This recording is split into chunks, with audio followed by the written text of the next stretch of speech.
Well, hello, everybody. My name is Will Hankey. Thank you for jumping on today. My company is called Red Canoe Media, and today we're going to be talking about 7 steps to building a badass marketing or growth funnel.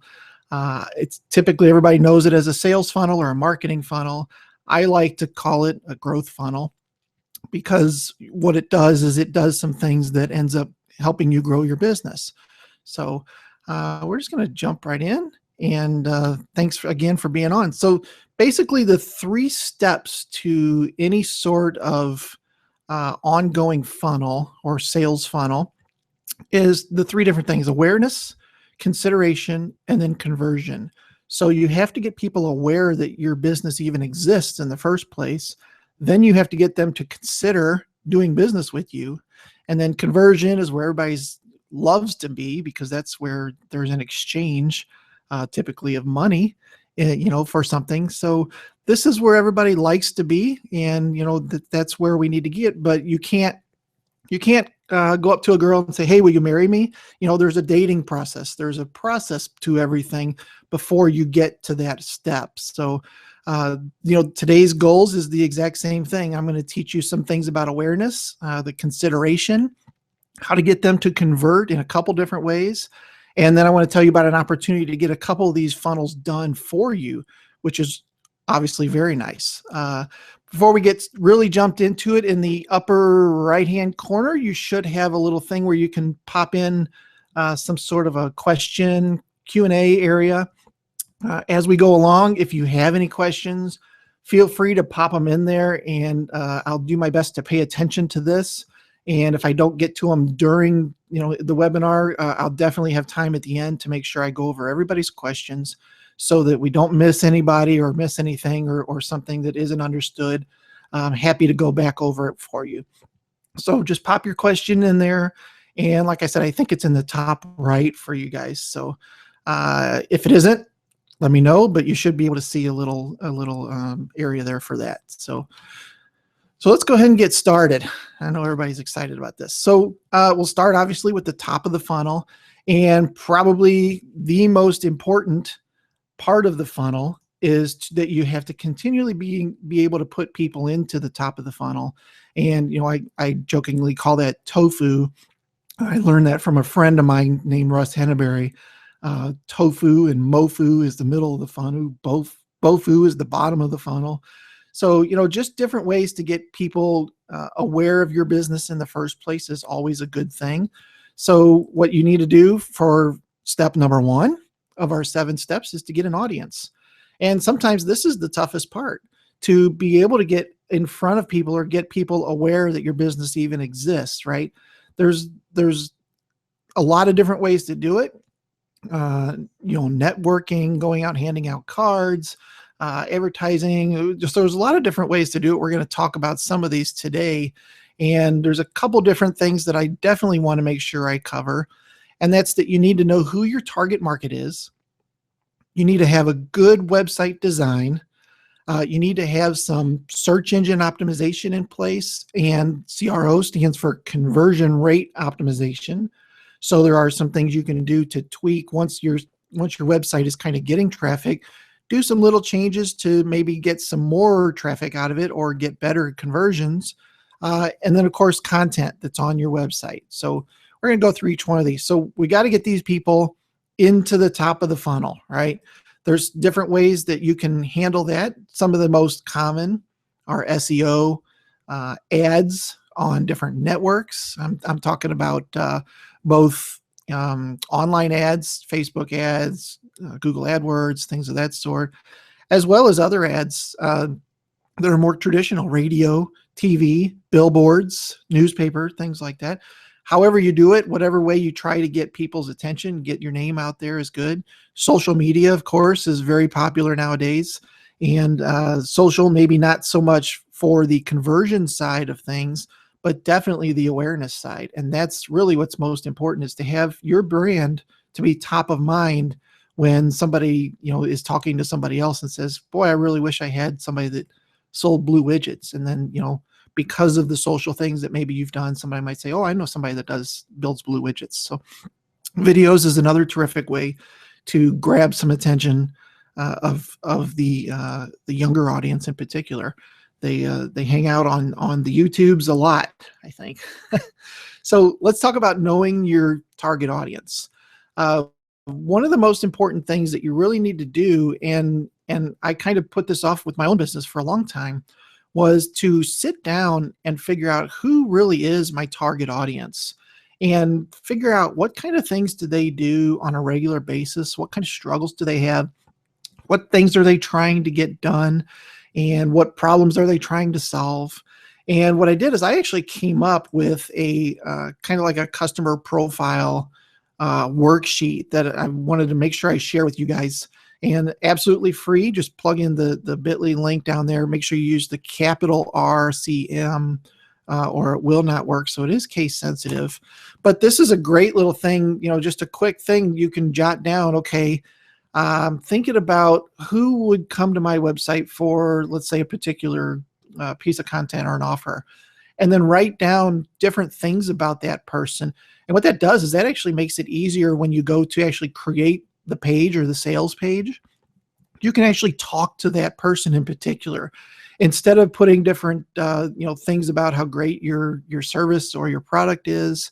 Talking more of a way around getting hitting their pain points, and making it sound like you really understand where they're coming from and what their struggles are and those kind of things. So definitely grab this profile thing, and then at the end of the profile there's some more questions other than the ones you see here, but at the end you give them a name. So you see on this one, give everybody a name so that when you're going to create something, you say, okay, so this product would be really good for Sally. So I need to think about Sally. I need to look at what she goes through in a day, and I need to start talking about things related to her when it comes to my product.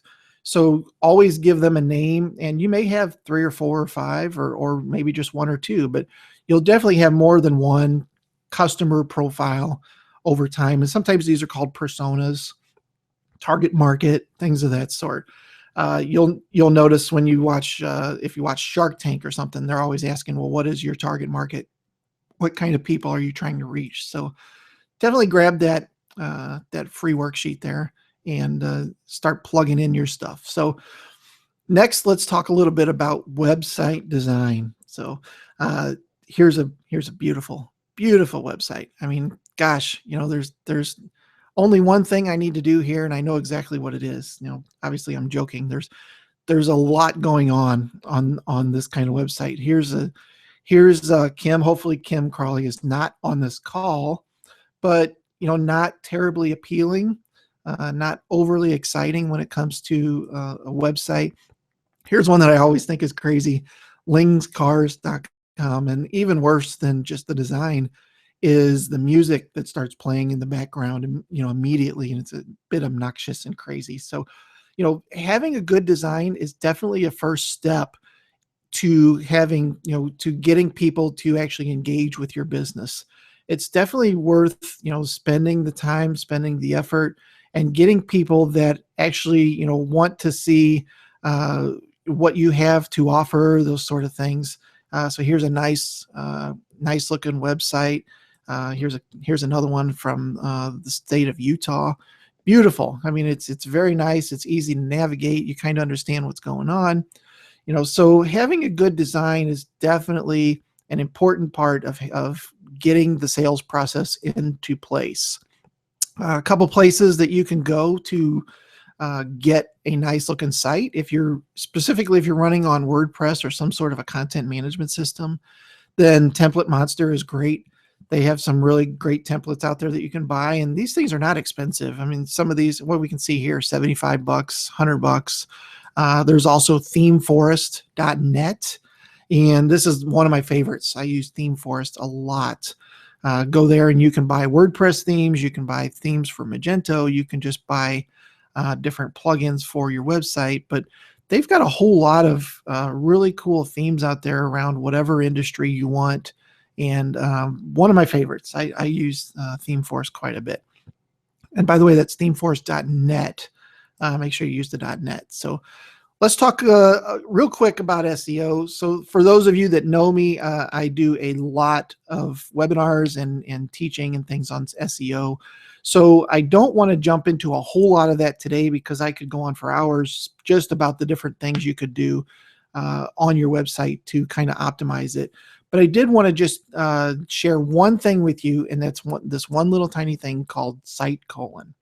And if you're not familiar with this, you should definitely get aware of this operator that exists. And so what you do is you just go to Google, and in where you usually type in your website or some website, instead you type site colon and then whatever your website is. So what this does is this says, hey Google, what do you know about my website? And what'll come back is a listing of all the pages that they think exist on your website. So everything from your homepage all the way through, it'll list there, and at the top it'll even tell you this is one of 164 results. So if you think that maybe, okay, I see that I have around 175 pages on my site, so that's pretty good. That's probably about right. Google's not going to say the exact number that matches how many pages you really have. But as long as it's pretty close, then you know that things are being indexed correctly. Now, on the other hand, if it comes back and it says one of 1,064 results, and you only have 100 or so pages on your site, then this will give you your first alert that something's wrong or something's being indexed. There's other pages that are showing up. You may have some duplicate content issues, some things like that going on. So you definitely want to make sure that those numbers match up. And of course, on the other end of that, if it says one of 6 pages and you have 100 pages, then a lot of your pages are not being indexed for some reason.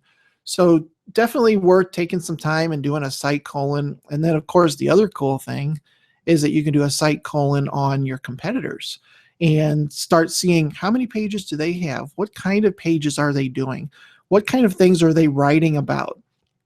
You can also attach this to a keyword. So you could do site colon competitor.com space and then some sort of keyword. And then you can see what pages on their website contain this particular keyword. And then you can see what kind of content they're creating, what kind of things are going on, how often they're writing content around that keyword. So great tool for spying on some of your competitors, which of course is always nice, right? It's always good to see what they're up to. So site colon, make sure you don't put any spaces, and then some sort of a domain in there. Also, when it comes to SEO, I recently created a webinar that's coming up, and it is all about the 17 things that I check when somebody calls me about SEO. So when somebody calls me, there's 17 different things that I go through to check and see, is this right? Is this set correctly? All those things. So in this webinar, I actually go through all those 17 things and explain them to you, how they work, what they do, that kind of stuff. So definitely worth checking out that. And that is coming up on, let's see, 10 o'clock tomorrow, I think. So that's good. All right, let's talk about content. So this is kind of a big deal. For years and years, people have said that content is king. And it's definitely still true today. If you're not creating content on your website, and every time Google comes around to index your site, it just has the same pages and nothing new is being created, then they're going to treat it as a stale website, quite honestly. They're not going to earmark it to come back and index it very often. They're not going to rank it very high because there's nothing new going on. There's no signs of life. So everybody knows about the big one, which is create a blog. And maybe the word blog is a little offensive to some, or it just doesn't sound fun. But really what it just means is writing articles, writing pieces of content, text, typing text that answers a question, provides value to the end user, does something that adds to your website, uses some of your keywords, obviously, different things like that. So Definitely consider writing a blog, even if you only do, one a month or two a month, or just something. I like to do them on Sunday, Sunday afternoon. I'm winding down, sitting in the lazy chair, and I have my iPad. I just start typing out something from the past week, maybe that I made a note on that I wanted to write about. And it just gives me an opportunity to create some different content. When the search engines come back to index my site, they see that there's some new content there. They realize that there's life on this website, and it helps me with my ranking. It helps me start to get more pages on the site. It starts to get me more exposure. All things are good. So that's definitely probably the best way when it comes to creating content that you can. Another way to create content is with video. Now, video, a lot of people don't realize that the number 2 search engine is YouTube. So specifically, I mentioned earlier with the younger crowd, a lot of times I've got some teenagers, and a lot of times if I ask them to look something up, it's very possible that they're going to go to YouTube to look that up, which seems a little strange to me because I'm more of a Google person, but everybody does different things. So to have video available and to reach out to that particular market is definitely a great way to create content that, of course, you can upload to Vimeo, upload to YouTube, and embed in your own website. So you got a triple whammy there with different ways that you can reach the content. Another great thing that I do is after I create a video, I'll have it transcribed. I find somebody on Fiverr, Fiverr.com, and they'll transcribe it fairly cheap. I mean, I think it's $5 for every 15 minutes is usually what I pay. So a 45-minute webinar 45-minute webinar cost me $15 to get it transcribed. Then I'm kind of doing two things. I have the video and I have the text that the search engines can read. So nice to have both of those. Another way to create content is through podcasting or through some sort of an audio way of reaching out to people. Podcasting is growing hugely, and more and more people are listening to those in their car, when they're working out, when they're running, things of that sort. And it's a nice way to reach a different audience that maybe wouldn't participate in some of the other ways. Another great way to build content over time. And once again, of course, you can have that transcribed as well. So you can do two things at once there.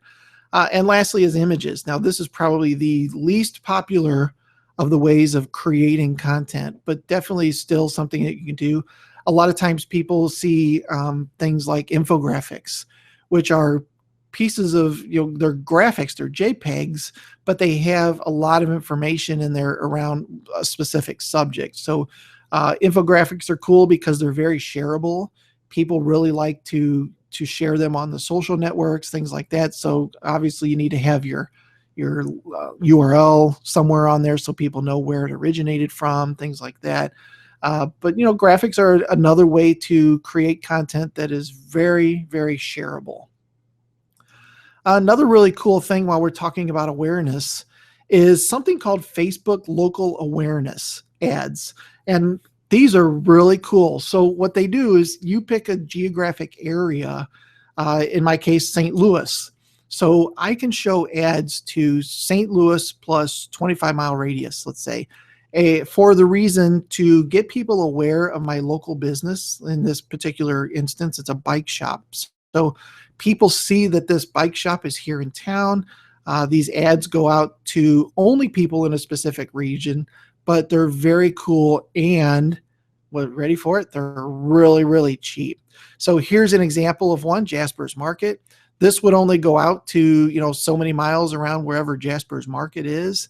And it's very simple. It has a button there for get directions.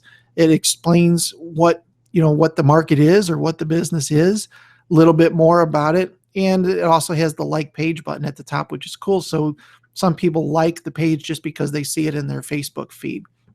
Now, what's great about this is I'm running several of these for several different businesses.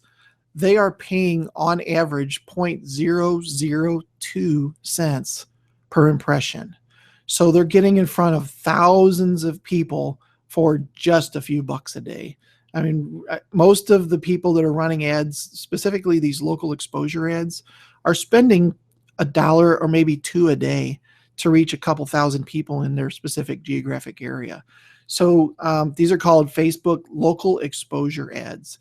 Very, very cheap, very cool way to reach out to an audience and just get them familiar that you're in town, that you're available. So let's go ahead and check off the awareness area. And let me check and see if you guys have any questions yet. If you joined in a little bit late, there should be a thing in the upper right-hand corner where you can pop in a question. If you have anything along the way, feel free to dump those in there, and I will make sure that I get everybody's questions answered. I don't see any in there yet, so that's good. So let's go on and talk about number two. Number two is to create a lead magnet, and it's just what it sounds like. A lead magnet is something that attracts people to your website, attracts them to your business in some way. In particular, it's what we like to call an irresistible bribe, offering a specific chunk of value to a prospect in exchange for their contact information. So you've seen these all the time, I'm sure. It's some sort of an offer, and I'll show you a couple in a minute here, that people plug in. And in exchange, they plug in their email address. In exchange, they get something for that email address. What it does is it gets people away from just being aware of your business and pulls them towards the consideration area, which is getting them further down into the funnel, exactly what we want them to do, right? We want to pull them a little bit closer. Here's an example. Here's a free ebook and video series. So this guy's doing a double whammy on his lead magnet. All you do is pop in your name, your email address, hit the button, and boom, it shows up in your email. Here's how to get my free ebook. Here's how to get my stuff. This is a great lead magnet. If people are interested in this, they're gonna put their stuff in there, and then you have an opportunity to start marketing to these people a little bit more. Here's one that has a physical product, which is a little different, but it still works. It's a free credit card blade from Survival Life. All you do is plug in your email address, and of course, they're going to send you to a page where it says, okay, where should we send this? So they're gaining a little bit more information about you, but they're sending this out. Let's say this cost them, $1 or $1.50 to get these little credit card things made. So, that's a pretty good investment to get leads from people who are obviously interested in the survival area. Great way to get this with a physical product. Same exact idea. Here's a company called Basecamp, which is project management software online, and I use this software a lot, but I've seen this ad a couple times now. They're just doing a free 60-day trial. So, I mean, gosh, this ad really speaks to people. Last year alone, Basecamp helped over 285,000 people finish more than 2 million projects. Well, gosh, how can I not try this out for 60 days? It's pretty awesome. So this is another terrific example of what's called a lead magnet. Here's one for a local company in town who just has a one-page PDF. They help you sell your business when you're ready to. So they've created a PDF that's around how to figure out what your business is really worth. This is great. This is a great lead magnet. Here's one I mentioned earlier in today's thing, a 17-point SEO checklist. This is an ad that's on one of my pages on my website. So somebody clicks on this, they fill in their email address, and boom, I email the 17-point list to them, and they've got it. So what's important here is that you're trading value for an email address. And people are a little bit picky with their email addresses. They don't just give them out to everybody, and I can't say that I blame them for doing so. But you need to make sure that on your end that you're delivering value. And the other thing that you really need to do is make sure that it's something that they can consume quickly.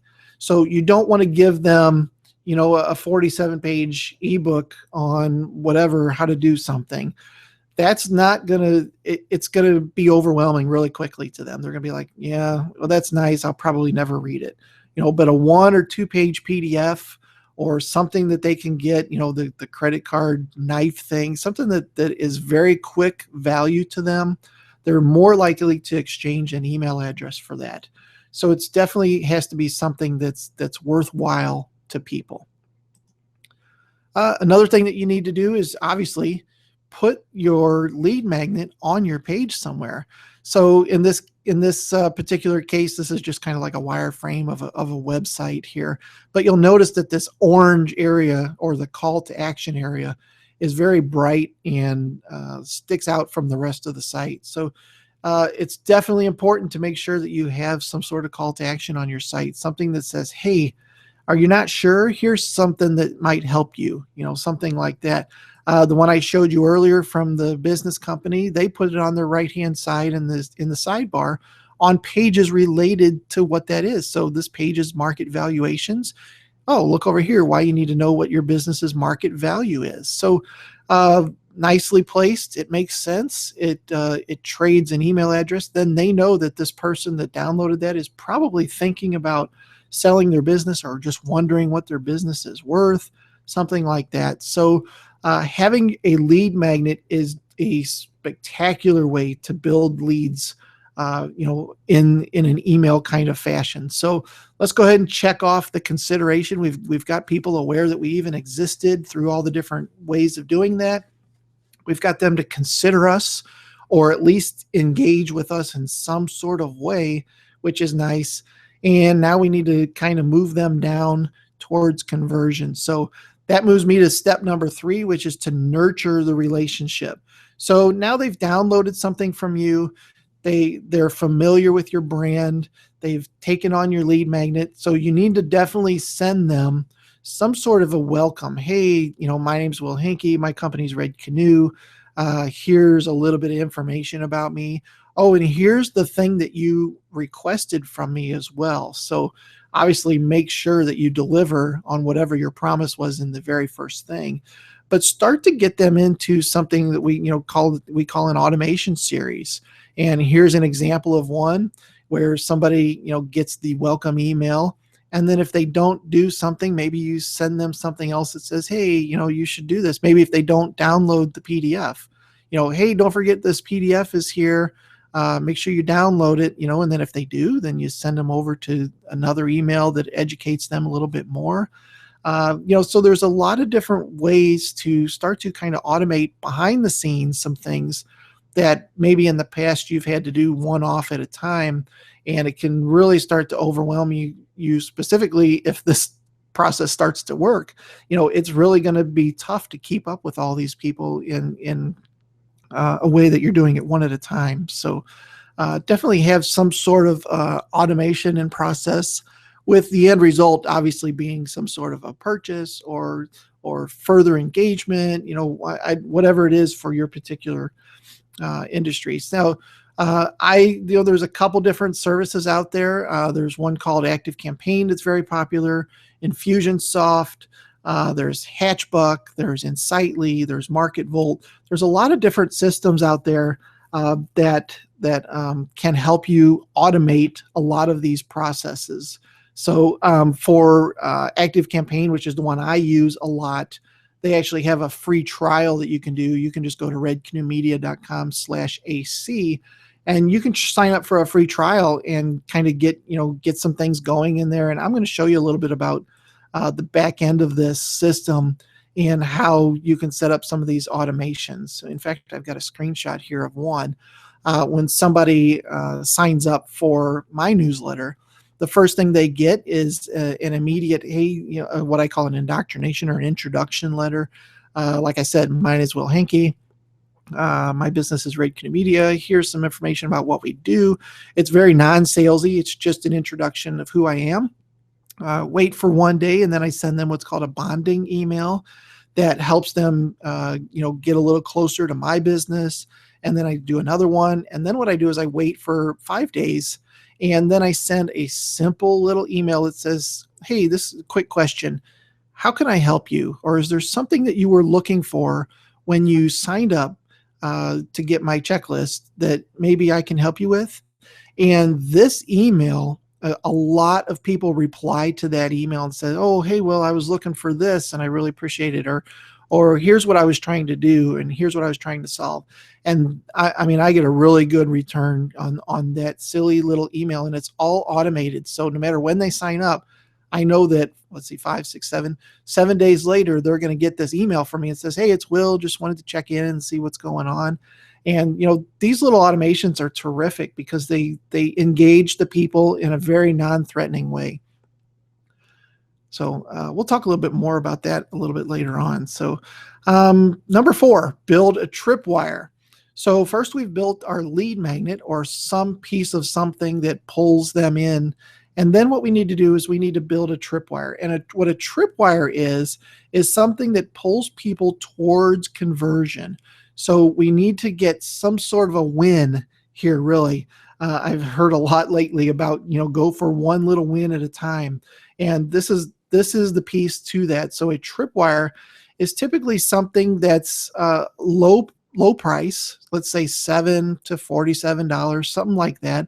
Something that they can purchase from you that they've already raised their hand and said, I'm interested in your business, or I'm interested in, at least with the free download. So I've identified myself as a potential lead for you, or a prospect at least. And then, making them a very small offer is not a bad idea. It could be a class. It could be an online webinar. It could be a cheap product, maybe something that is very inexpensive for you to ship. It could be, videos or something online where there's really nothing to ship. It could be some sort of a coupon, 50% off, but it expires, in a couple days, something like that. These are great little tripwires, and really what you're after is at making an offer that they can't refuse. That's pretty much what we're trying to get towards is getting some sort of monetary exchange for something of value. So first of all, they got something free. You gave them value. Now you're asking them, okay, hey, here's another piece of value for a small amount of money. And I made this picture small on purpose because it's just a little, like a miniature transaction. It's not like you're going straight for the kill and asking them for the big sale of your big items. It's just something little that gets the money flowing. It also does something important, and that's that it gets into their head that, what? They gave me great value for free. Then I paid them $19 and I got even more value for that. I feel really good about this brand. So it gets into their head that your brand is, a good thing, thumbs up. And that's very important when it comes to trying to build your sales funnel and build your overall customer list. So let's put a little check mark there by conversion, maybe not the big one, the one that we're really wanting to sell, but we've got them into the funnel and we're moving them through the funnel. And now we've even made a monetary exchange, which is nice. We've got into their head that things are definitely good with this business, and everything's moving in the right direction. So that brings me to step number 5, which is over deliver. And I would definitely say this guy's over delivering. He's definitely making the best of his limited capacity in this vehicle. So it's definitely important to over deliver. And most of us as business owners know this, that if I'm running a bike shop, I may do the maintenance that you asked me to do, but I may also, when you come in to pick up your bike, make sure that, it fits you, that the seat height is right for your riding style and your body style. Or I may, go ahead and grease the gears at no additional cost, or make sure the tires are aired up. A lot of different things you can do.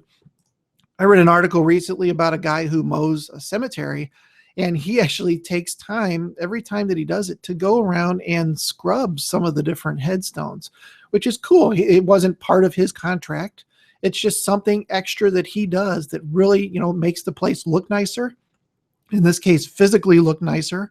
The people that, that are coming to visit their loved ones love it because everything's nice and clean, no mold, all those good things. So definitely over delivering. Here's a company called NHB Knife Works. And what they do is for every knife that you buy, these are fairly expensive knives.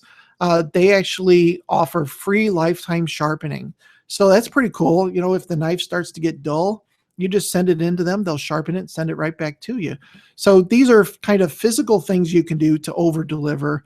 when it comes to email marketing and the funnel system, typically we do something like an extra bonus, something that they weren't expecting to get. It wasn't promised anywhere. It was just something extra that came along, and maybe it's just a different PDF of yours. Maybe it's a one-page worksheet that helps them solve their problem. Maybe it's a free video. Whatever it is, it's something that they weren't expecting. And here we are over delivering again, and getting that thumbs up in their head, that they're very excited about doing business with your particular company. So from an automation standpoint, what you then do is you get them into what we call an engagement series. So you start to educate them about different things. And this could just be some blogs that you've already written. Get them into a system where every couple days or every week it sends them a new email. Hey, since you were thinking about gardening, you may also really like this, and you may like these extra tips here. So an engagement series is just a set of emails over time that really solidifies that relationship, if it hasn't been done already. So anything that you can do to really kind of build that relationship up. So, we talked about at the beginning of the webinar, awareness, consideration, and conversion. Another way that you could look at that is lead magnet, TripWire, core offer, right? So your core offer is what you really sell. It's the thing that you're trying to sell. And it's not, typically this is a little bit more high dollar item, but it's something that you can't just go straight to. You can't go straight to the girl and say, hey, will you marry me? You got to start with, the cool attitude and the sense of humor, and then take them out to dinner and all that stuff. So, it's the same kind of concept here. You have to romance your prospects, right? So number 6 is ask for the core sale. So you've got, some things really going good here. You've given them plenty of value up front. You gave them an offer. You gave them something they didn't expect to get, a free bonus of some sort. And this makes asking for the main sale a lot easier, especially if they've started through your engagement series and they've started to, really understand a lot of the things that you do and how you do them. And you've delivered a ton of value up front. So, it's always a good point to start to educate them about your core offer and your big sale, and ask them for that. Now, you definitely don't want to do it like this guy. This is not the way that you ask for a core sale. But there's a couple different ways. Obviously, in the email, in the email series that you're sending to them, it may be email 6 or 7 that you say, hey, here's an offer that I'd really like you to take advantage of. And typically that's some sort of a call to action. You can also start to show them different calls to actions on your website. Start to present things in a way that's still providing value to them, but also asking for that core sale. And this is definitely the most important part of the sales funnel. However, it's requires some work to get to this step, right? And then, once you get that sale, things are going well. That is not the end of the relationship. So number 7 is to maximize that relationship. And a lot of people miss this step and, could make more money out of the same, client. A lot of times I hear things like, the best way to increase your revenue is to deal with the people you already have in your system. A lot of times you're just not maximizing those relationships. McDonald's is good at that, where you buy a hamburger and they say, do you want fries with that?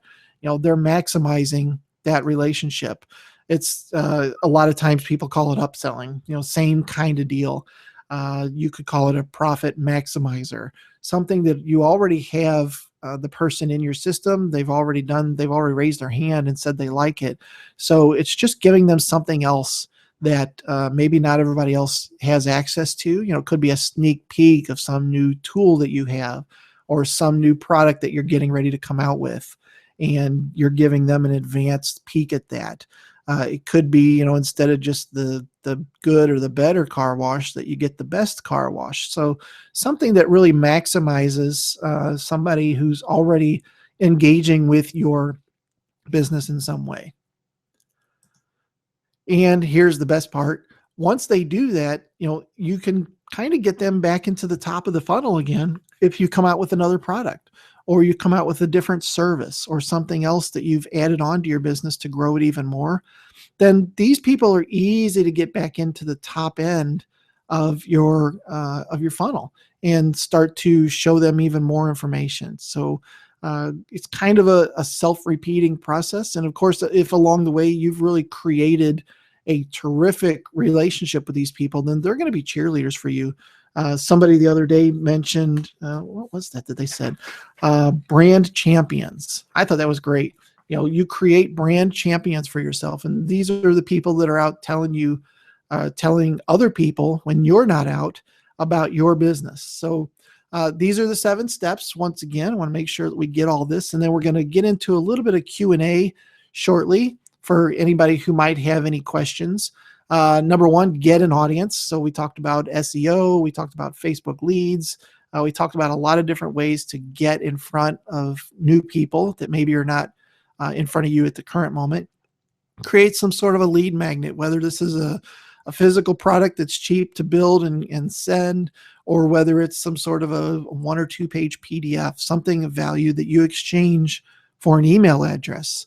Number 3, nurture the relationship. So get them into some sort of an automation series that starts to teach them about your business, how you do your business, some of the things that that they can get and learn because of doing business with you. Number 4, build a TripWire. So build some sort of item that is low dollar, $4 to $47, somewhere around there. And, it offers them an opportunity to do business with you without really hurting them, but it gets into their wallet. It creates some sort of a brand trust issue there, which brings you to number 5, which is to over-deliver. Give them something else that they weren't expecting. Make sure that you deliver on the promise and then some. And then asking for, number 6, asking for the core sale becomes a lot easier when you get them through the funnel to the conversion step. Asking them, for something in exchange for that is a lot easier. And then, of course, maximize the relationship. Make sure that you continue to educate them, give them more value, and hopefully turn them into brand champions or brand ambassadors. So now there's a lot of moving pieces in this entire thing, if you haven't already noticed that. A lot of different things that has to be put into place. It's something that takes a lot of time to kind of set up. And of course, there's a lot of steps involved. Which ones do you do? What order do you do them in? There's a lot of things. And of course, it's not cheap. This is actually a picture of me right now. This is a live feed of me. And I'm sitting in front of my computer. Well, I definitely don't have a cigarette, but definitely drinking coffee. And yeah, this is me. So, these things are not cheap. These, building these systems are very expensive and time consuming. And, having all the pieces in place, from the introduction series to the educational series or the engagement series of emails, these are all things that I can certainly help you with. And I've built a special page on my website called Growth, specifically around the growth funnels. And what I want to do is I want to do everything for you in one fell swoop. So help you build a lead magnet, help you get that in place, help you get set up in an automation platform for you, help you get the actual lead magnet calls to actions on your page so that you can start to get people into the top of the funnel. Help you come up with an idea for a tripwire, something that will start to get people engaging you in exchange for some money. Help you with the automation series. So both the engagement series and the introduction series or indoctrination series. And then, help build out that educational series to people. So all of this can be done at redcanoemedia.com/growth. And typically this is around $29.97 is what I charge to get all these things in place. But for the webinar today, I wanted to make sure I gave you guys some really good value and a really good opportunity to get some of these things started. So it's nice to learn about them and think about all the steps that we need to do. but to have somebody that can kind of build it all for you is just tremendous. So for today, I want to offer this for $13.87, and this will go through just the end of this month. So I want to make sure that you can jump onto this as soon as you can, and you do that at redcanoemedia.com/growth. So with that in mind, I want to make sure that I get any questions that anybody has. If you have any questions, pop them in the top right-hand corner there. There should be a little Q&A or maybe a question mark area where you can put in if you have any kind of issues or anything that you want to learn a little bit more about. Let's see. We've got a question here from Jeff about the TripWire. What is the cost, or let me read this here. What is the cost if something is a little bit more expensive? Okay, so typically a TripWire is like, $7 to $47. It's something where you can get something from that person without raising any alarms, I guess would be one way to say it. If it's a $197 item, I don't think I would offer that as a TripWire. That might be some sort of a core offer, or maybe an upsell, or maybe a second TripWire after they take the first one. But it really needs to be something, less than $50. So that kind of, the risk versus reward is pretty small. So they're probably more likely to pay that much of money for something versus something that's $200 right after you gave them something free. Some people will definitely take it, some people won't, but it's a little bit harder of a sell when it's a little bit more expensive of an item. Let's see. Janie has a question about lead magnets. Can I do an ebook? You can do an ebook as a lead magnet. I would recommend you don't, because the typically an ebook is 30, 40, 50 pages or more, and you really want to try to get something in front of them that quickly delivers value for a very short amount of time, so that something that they can consume quickly. Now, an ebook would be a great TripWire. It could be a $7 TripWire. After you give them something free, some sort of 1 or 2 page PDF, then you upgrade them to the ebook at a very cheap price. This is a great way to still get that ebook in front of them and have that transaction take place. So it's not always about the money. I mean, if it's $7, that's fine. But I think the biggest part of it is just getting that connection in their heads where they can't, where they have trouble with it. So an ebook really needs to be some sort of a TripWire place, I think. All right, let's see. Mary, where do you see businesses most often struggle in this process? Really, I see a lot of them struggle just trying to put all the pieces in place, really. There are a lot of moving pieces here to get this in place, and a lot of business owners obviously are trying to run their business. So it's not an easy thing to get all these pieces in place while you're trying to continue to make money, run your business. So really putting all the pieces in place, I think, is probably the biggest part of struggling this.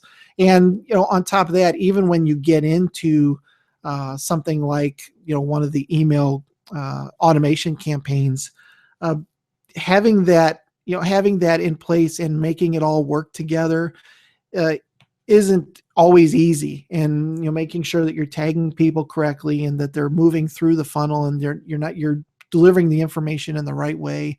A lot of those things are tough to do. So it's not easy to make sure that all the pieces are right, and it's good to have somebody that knows what they're doing around that. So that is all the questions I see on here. So I thank you for jumping on today's webinar. Hopefully I've helped you get some things in place to build your own sales funnel, or growth funnel, as I like to call it, and start to get more leads through your system. And obviously I've implemented all this over the last couple of years, and it's working very well. So it's really nice that a lot of it's automated, and at the same time there's still some human elements to it, like that 7-day email that says, hey, quick question, just want to see how things are going. A lot of people reply to that, and that's a terrific indicator for me that somebody's raising their hand, that they really want to learn more about what's going on. So listen, I thank you all for jumping on the call today. Hopefully you've learned something, and we're going to get a replay out to you shortly. And I appreciate you jumping on. Hopefully you have a terrific rest of your day. Take care, everybody. Bye.